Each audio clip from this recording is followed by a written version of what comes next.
Ashamaar kafuuni kabajamtoota jaalatamtoota keenya arrallee waan tokko qabannee isiniif dhiyaanneerra. Maali mee wanta ati qabattee nu dhiyaatte har'ammoo aappiin Play Store irra miliyoonaan kan lakkaa'amu kana keessaa hunda buufee dandeenya. Yoo waan gaariin buufee ta'e dislike godhashii of eeggadhu. Waan sirrii yoo siin taane ta'e akkuma jetti dislike na goota yoo sii ta'e immoo like goota. Garuu immoo akka ati jaallattu abdiin qaba.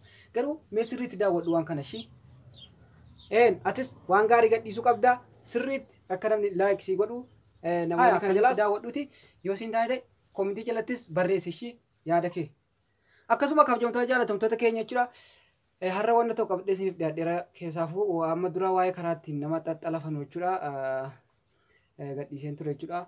Namoonni sodaa qabdanuu akka track view ammas call box karaa sadii nama xalafamuu hin danda'ama. Tokkoffaa location kaameeraa sagalee amma call boxiin sagalee qofa kan qadda'uu danda'u kan namatti geessuu danda'u akkasuma immoo track view immoo viidiyoodhaan jechuudha akkuma isin argitan waa'ee location immoo hin gadhiifne amma dura gara fuulduraatti nan gadhiisa yoo isin tole garuu sodaa qabachuudha inna waa'ee track view irratti namoonni baay'ee yaada adda addaa dhidheetaniitu kana booda namni nu xalafaa jettanii shakkuun tokko hin jiru jechuudha viidiyoo daawwadhaatii aappii haaraa dhufu kana itti fayyadaman siin jira haala namni na xalafa jettanii yoo shakkitan ta'e jechuudha ofirraatti tasuma cuftanuu yookaan immoo namni sin xalafeef dhiisee akka itti beektanu. Fakkeenyaaf namni sin hordofaa jiraate karaa ittiin beektanu asumaan isin agarsiisa. Amma dura namni sin xalafee akkuma beekamu jechuudha namni yoo sin xalafee jiraate wanni tokko isinitti mul'atu jechuudha aappii tokko qofa kan isinitti mul'isu kana booda arguu hin dandeessanu jechuudha. Utuma isin hin beekin isin ilaaluu danda'a. Kana booda wayitan isin ilaalu sanatti waan isin himu yoo barbaaddan kan ofirraatti cuftanu. Viidiyoo daawwadha. Dubbiin kun dhugaa taanaan laayikii dhiisiti koomentii dhiisiti sheer si godha hiriyoottan kiyya baay'ee jirani lakkoofsa kiyyarra waastaappiidhaan yoo xiqqaate lakkoofsa nama 100 oltu jira iimoorra nama 300-400 jira si'a tokkicha liinkii kana asirraa fuudhee koopitti si godha feesbuukii kiyyarrallee siif gadhiisa.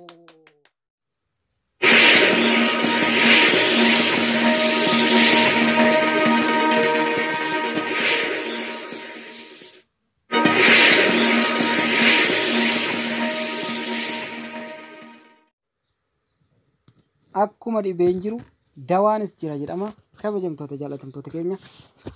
Egaan baay'ee bareeda jechuudha. Fakkeenyaaf namoonni waa'ee track view YouTube irraa amma dura gadhiisee ture karaa namni ittiin xalafu sodaa qabdan ibsattanii jirtan jechuudha. Fakkeenyaaf amma YouTube kiyya kanuma keessa jechuudha awwal kadir app jettaniitti kan isin bareetan YouTube keessan irratti warri subscribe godhin jechuudha. Subscribe godhaan isin jedha. Waa'ee track view kana irratti namoonni yaada baay'ee kaaftanii fi sodaa qabdan ibsattanii jechuudha. Akkuma kana namoota baay'ee share godhee ilaalchas qaba jechuudha kuni.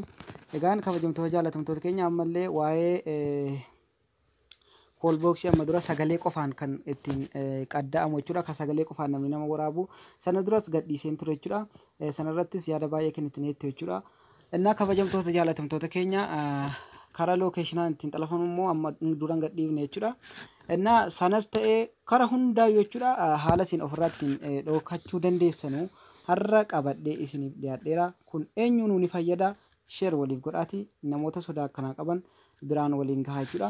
Egaa kabajamtoota jaalatamtoota keenya aappiin sun jechuudha aappii kana kan isin argattanu Play Store keessaa argattan jechuudha. Description YouTube kiyya jalas isiniif naan kaa'aa jechuudha. Kunoo akkanatti SP microphone and camera block ka jedhu kana buufattan jechuudha. Egaa an buufadheen jira. Description YouTube kiyya jala isiniif naan kaa'aa jechuudha. Innaa hoggaa buufattan jechuudha haala kanaan seentanii kunoo hamma location is normal jedha camera is blocked microphone is blocked anatu block godhe malee inni is normal jedhee isinii baasa jechuudha. Fakkeenyaaf an block godheen jira nam tokko na laaluus hin danda'u innaa akkamitti hojjenna akkamitti deeffannaa jettanii kan gaafatan yoo ta'e amma kaameeraa gara gadii kanarra jirti kaameeraa kanatti seentan jechuudha. Fakkeenyaaf yoo sodaa kan qabdan ta'e kabajamtoota jaalatamtoota keenya kunoo bakka kaameeraa irra eksiin bu'e kana wanti isin asirratti hubachuu qabdanu kunoo asirratti bakka kaameeraa irra eksiin bu'e kana seentanii block the camera ka jedhu kana mallattoo itti argamtu kana kunoo haala kanaan itti babantanii yoo gadhiiftan jechuudha. Notification isiniif fida gubbaa kanarratti yoo namni isin xalafaa jiraate kaameeraa qofaan osoo gosa biraan taane kaameeraa qofaan waan akka track viewtii fi barnaamija addaa dhufullee kasiichi dhufullee jechuudha. Yoo inni kan isinii fidu ta'ee isin xalafaaru ta'ee gubbaa kanarratti miiseejii isiniif baasa. Xalafamtee jirtaa namni eebilu sin laaluu jira minaamin jedhe.